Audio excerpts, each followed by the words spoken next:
menciptakan manusia ini untuk mencintai. Maka apapun dari Allah, perhatikan, ini urutannya sangat sederhana, ibu-ibu. Allah menciptakan kita untuk menyayangi kita. Maka apapun dari Allah pasti bentuk sayang Allah kepada kita. Gak mungkin tidak. Apa sesuatu yang dari Allah itu? Ada 3. Ini bungkus baik-baik nih. Ya, biar setelah Ramadan ini kualitas hidup kita berbeda daripada sebelumnya. Apa saja bahasa kasih Allah kepada kita? Ada 3. Yang pertama adalah ciptaan Allah. Apa? Ciptaan Allah. Segala sesuatu diciptakan untuk manusia. Wa sakhkhara lakum ma fis samawati wa ma fil ardi jami'an minhu. Dan dialah Allah yang menundukkan segala sesuatu di langit, segala sesuatu di bumi, semuanya dari Allah. Untuk siapa? Untuk kalian. Perhatikan. Kalau Allah berkata dalam Al-Quran, ma fis samawati wa ma fil ardi, segala yang di langit dan segala yang di bumi, itu setara dengan perkataan Allah al-alamin atau alam semesta. Apa artinya? Segala sesuatu di luar Allah. Ingat, ada al-khaliq yaitu Allah, ada di luar Allah, itulah makhluk. Semua makhluk ini dalam bahasa Al-Quran kadang pakai kata al-alamin, alhamdulillahi rabbil alamin. Berarti Allah itu pemilik segala sesuatu di luar Allah, segala semesta. Dalam bahasa lainnya adalah ma fis samawati wa ma fil ardh, segala yang di langit, segala yang di bumi. Dalam surat Al-Jathiyah tadi Allah menyebutkan wa sakhkhara lakum, Allah menundukkan untuk kalian manusia. Berarti segala sesuatu di alam semesta ini, bintang-bintang yang jauh yang baru diketahui oleh manusia, yang cahayanya baru sampai ke kita puluhan juta tahun, yang perjalanan cahaya, ternyata itu diciptakan Allah, pasti ada hubungannya untuk kepentingan manusia. Jadi Allah menjaga posisi bumi ini terus seimbang, terus pada porosnya. Dia mesti bergantung dengan benda-benda lain di alam semesta. Allah membuat bumi ini di urutan ketiga dalam urutan tata surya. Allah membuat edarannya secepat sekarang 365 hari dalam satu keliling. Dalam saat yang sama Allah membuat dia berotasi pula pada sumbunya. Allah buat sumbunya itu miring 27,1 derajat. Permukaan bumi dibuat 71,11%-nya adalah air. Segala sesuatu yang kita anggap tidak ada hubungannya dengan manusia pasti ada. Mustahil Allah menciptakan sesuatu tidak terkait dengan manusia. Artinya kita adalah makhluk ranking 1. Perhatikan, kita adalah makhluk ranking 1 di mana Allah menciptakan segala sesuatu untuk kita. Maka ibu-ibu, ketika Nabi salat menunduk kepada Allah Subhanahu wa taala, itu bukan hanya karena takut kepada Allah, bukan hanya menjalankan kewajiban, bukan. Nabi salat malam sampai bengkak kakinya, kata Aisyah. Lalu Aisyah berkata kepada Nabi, ya Rasulullah, bukankah Allah sudah mengampuni dosa-dosa engkau yang telah lalu dan yang akan datang? Apa jawab Nabi? Afala akuna abdan syakura. Emangnya aku gak boleh jadi hamba yang bersyukur, wahai Aisyah? Coba kalau kita beribadah kepada Allah, mulai dari bangun sahurnya, menyiapkan makannya, merasakan lapar, pemandangan dalam haus, menahan hawa nafsu kita, bentuk syukur kita kepada Allah Subhanahu wa taala bahwa Dia telah memberikan segala sesuatu, baik yang berhubungan langsung dengan hidupku atau tidak, semuanya pasti untuk kepentinganku. Tentu semangat beribadah kita kepada Allah berbeda. Semangat kita beribadah kepada Allah Subhanahu wa taala berbeda. Terima kasih, Pak. Jadi Allah menciptakan, mohon maaf, babi, tapi Dia melarang kita untuk memakannya. Loh, apa kepentingan manusia? Ada kepentingan lain. Ada sesuatu yang Allah ciptakan untuk manusia bukan untuk dimakan. Misalnya Allah menciptakan batu, menciptakan pohon, menciptakan aspal, menciptakan batu bara, menciptakan emas untuk kepentingan manusia, tapi bukan untuk dimakan. Begitu juga babi Allah ciptakan untuk menjaga kesempurnaan mata rantai ekosistem sehingga kehidupan manusia terus berjalan. Jadi Jika manusia merusak ciptaan Allah Subhanahu wa Ta'ala, maka yang menanggung akibatnya, resikonya adalah manusia. Sebab Allah mengatur seluruh alam semesta ini semuanya untuk kepentingan kamu, untuk kebaikan kamu. Allah akan mencintai kamu melalui ciptaan-ciptaan itu. Ini yang pertama. Yang kedua, saudaraku, bentuk sayang Allah kepada kita adalah, apalagi yang diberikan Allah selain ciptaan, ketetapan takdir. Apapun yang Allah berikan dalam ketetapan takdir hidup kita, keluarga kita, anak kita, rezeki kita, ekonomi kita, itu bentuk sayang Allah kepada kita. Tidak mungkin sesuatu itu meleset dalam hidup manusia. Allah buat custom setiap personal itu dengan seluruh rincian takdir yang berbeda, karena itu yang paling sesuai dengan dia. Makanya ujian itu dalam bahasa Arab disebut musibah. Apa arti musibah? Musibah itu artinya sesuatu yang tepat sasaran. Kalau saya memanah terus kena tepat di tengah yang bulat itu sasarannya, teman saya orang Arab akan berkata, laqad asabta, engkau sudah kena tepat sasaran. Asaba yusib. Apa kata Allah dalam surat Al-Hadid? Ma asaba min musibatin fil ardi wala fi anfusikum illa fi kitabin min qabli an nabra'aha inna dzalika 'ala Allahi yasir. Apapun yang menimpa kamu secara tepat, tidak mungkin meleset waktunya, komposisinya, orangnya, gak mungkin, mustahil. Allah salah, mustahil. Segala sesuatu yang datang menimpa kita ini semuanya untuk kebaikan kita. Anda kalau menjaga prasangka baik kepada Allah dengan iman seperti ini, Anda adalah orang yang paling berbahagia. Gak ada yang lebih baik kecuali ketentuan-ketentuan Allah atas hidupmu. Kenapa orang tidak ridho dengan takdir? Ada dua penyebabnya. Apa penyebabnya? Pertama, membanding-bandingkan kehidupannya dengan orang lain. Itu musibah. Padahal Allah telah mencocokkan hidup seseorang itu dengan ketentuan takdir yang paling tepat sesuai dengan orangnya. Jadi Allah ketika memberimu sesuatu, Allah sayang kepadamu. Allah ketika menahannya darimu, itu juga Allah sayang kepadamu seperti Allah saat memberi.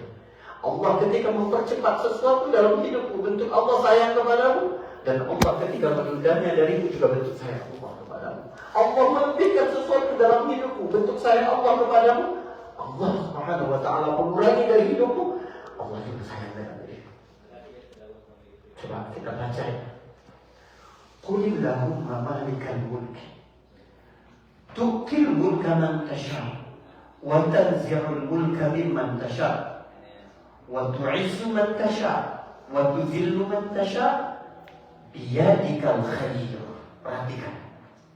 Katakan ya Muhammad, kata Allah kepada Nabi Muhammad, bilang dong ke hamba-hambaku, ya Allah, Engkaulah penguasa di atas penguasa.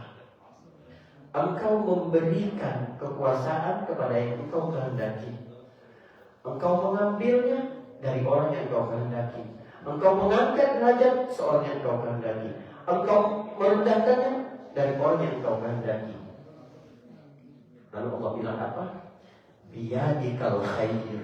Di tangan pula khair. Apa arti khair? Kebaikan. Subhanallah. Lihat.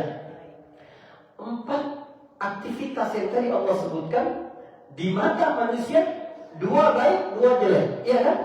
Memberi kekuasaan baik, mengambilnya jelek. Meninggikan seseorang baik, merendahkannya jelek. Tidak kata Allah. Allah tidak berkata biyadikal khair wasyarru. Tidak. Allah tidak berkata di tanganmu kebaikan, di tanganmu keburukan. Tidak. Allah menyebutkan di tanganmu semuanya kebaikan. Jadi ketika Allah mengambil sesuatu darimu juga, otoritasmu di rumah berkurang. Bentuk Allah sayang kepada kamu. Cara Allah mengingatkan bagaimana kau berinteraksi lebih baik dengan keluarga. Makanya di ayat itu ya ada keunikan bahasa yang luar biasa menunjukkan kebijaksanaan Allah yang kita nggak paham. Pertama, Allah menyebutkan kata tu'til mulka. Tu'ti itu artinya mendatangkan. ini handphone, saya kasih ke Pak Fauzi, saya datangkan, itu namanya tukti. Allah tidak menggunakan kata tu'ati, pakai rin dan ta, itu memberi begini, beda. Kalau ini spesial, kalau tukti, Allah datangkan. Tapi ketika Allah menyebut mengambil, Allah tidak menggunakan kata ta'khud. Kalau ta'khud, saya ambil, banyak banget saya ambil. Allah menggunakan kata wa tanzi'ul mulk. Apa arti naza'? Merampas dengan paksa. Kenapa? Orang kalau sudah dapat kekuasaan gak mau lepas. Tapi sama Allah, aku ambil. Sebab itu terbaik. Semakin lama semakin lupa diri kamu. Allah cabut, Allah rampas dari orang yang dia kehendaki. Ya, keindahan kedua dari bahasa itu adalah Allah mengulang-ulang kata man tasya 4 kali. Sebanyak jumlah aktivitas yang Allah lakukan pada waktu itu. Dalam kacamata manusia, harusnya memberikan kekuasaan kepada seseorang dan meninggikan itu satu paket. Orang kalau diberi kekuasaan berarti dihormati. Orang kalau diambil kekuasaan pasti direndahkan. Tidak, kata Allah. Semuanya berjalan secara independen. Allah harusnya tu'til mulka wa tu'izzu man tasha. Satu paket. Allah memberi kekuasaan dan kemuliaan. Tidak. Bisa jadi Allah ketika memberikan kemuliaan, kekuasaan, justru cara Allah untuk merendahkan seseorang. Bisa jadi Allah mengambilnya dari seseorang, justru Allah ingin memuliakan orang itu. Di era media sosial ini, ibu-ibu, paling buruk akhlak kita adalah membanding-bandingkan diri kita dan kehidupan orang lain. Ada dulu seorang istri, suaminya selalu harus bekerja ekstra di akhir pekan. Tapi di hari biasa dia mengajak anak dan istrinya untuk keluar rumah, makan bersama, dan dia menjalani hidup itu dengan bahagia. Sampai dia scrolling Instagram, Facebook teman-temannya, gitu ya. Dia lihat enak banget orang setiap akhir pekan pergi keluar kota, pergi liburan. Wah, nggak benar nih suami aku. Mulai membanding-bandingkan itu. Ada dulu dia tinggal di rumah kecil sederhana, tapi hatinya luas. Sampai dia membanding-bandingkan, si fulan sudah beli rumah baru, sudah tinggal di rumah besar, masa kecil rumah itu. Apa yang berubah? Hati yang tidak bersyukur karena membanding-bandingkan hidup dengan orang. Musibah. Yang kedua yang merusak seseorang adalah memaksa faham dengan takdir pada saat dia terjadi. Jangan. Kadang Allah menunda hikmah itu tersingkap dalam hidup kita beberapa tahun setelah itu. Ibu, coba ya. Ada orang punya usaha lain, tapi omsetnya miliaran di Indonesia, besar sekali. Kita tanya, Bapak, kok Bapak bisa kepikiran ya buka bisnis ini? Dia jawab begini, Ustaz, ini sebenarnya gak sengaja Ustaz. Waktu COVID kemarin, saya ini gelombang pertama yang kena layoff dari perusahaan. Hingga akhirnya uang pesanan itu, saya coba gimana caranya kami melanjutkan hidup. Harus ada usaha yang kami bangun. Akhirnya bikin ini, subhanallah, ternyata hasilnya bagus sekali. Saya tanya, Bapak, sewaktu Bapak di PHK oleh perusahaan itu, Bapak bilang ini takdir baik atau takdir buruk? Bapak senang atau Bapak kesel? Kesel, marah, sedih. Tapi kalau sekarang waktunya dikembalikan 4 tahun ke belakang, Bapak mau tetap keluar dari perusahaan itu atau tetap menjadi karyawan dari perusahaan itu? Oh, mau seperti sekarang. Perhatikan, takdir yang dia pandang buruk 4 tahun yang lalu, Allah singkap kepadanya, oh ini kebaikannya. Subhanallah. Ada lagi, kita tanya, kalau Bapak apa capaian dalam hidup Bapak? Dia bilang, Ustaz, saya bersyukur sekali. Punya istri soleha, baik, gak suka teriak-teriak, gak banyak nuntut gitu, gak seperti istri bapak-bapak ini. Yang mana Pak? Wah, saya syukur banget Ustaz ya. Oh iya Pak.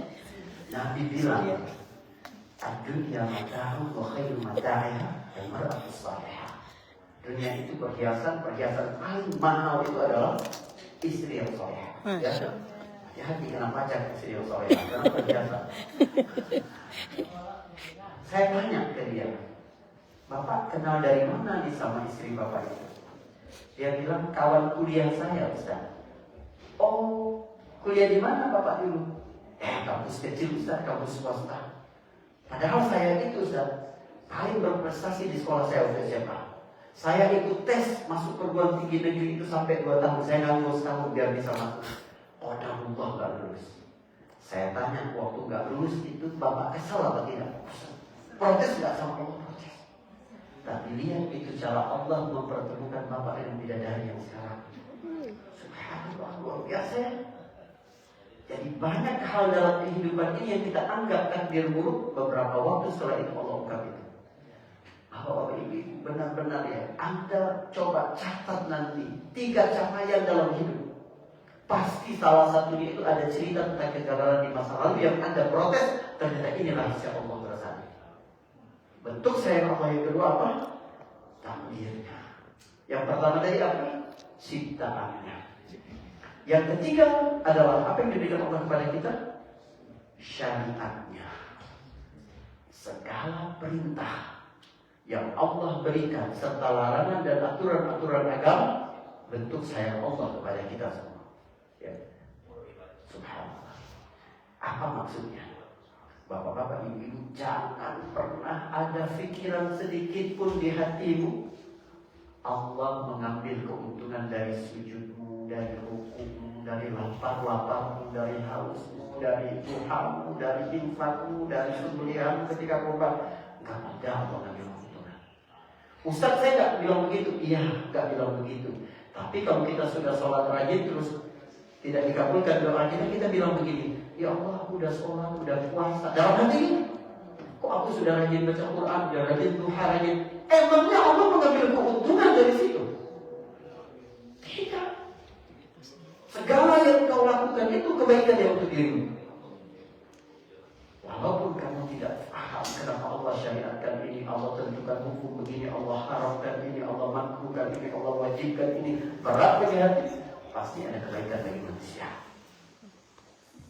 Puasa, sholat, bagian waris, hukum qisas, ya, kewajiban jihad di jalan Allah Subhanahu wa taala, kemudian zakat, kemudian hijrah, kemudian itu semua kebaikan semua.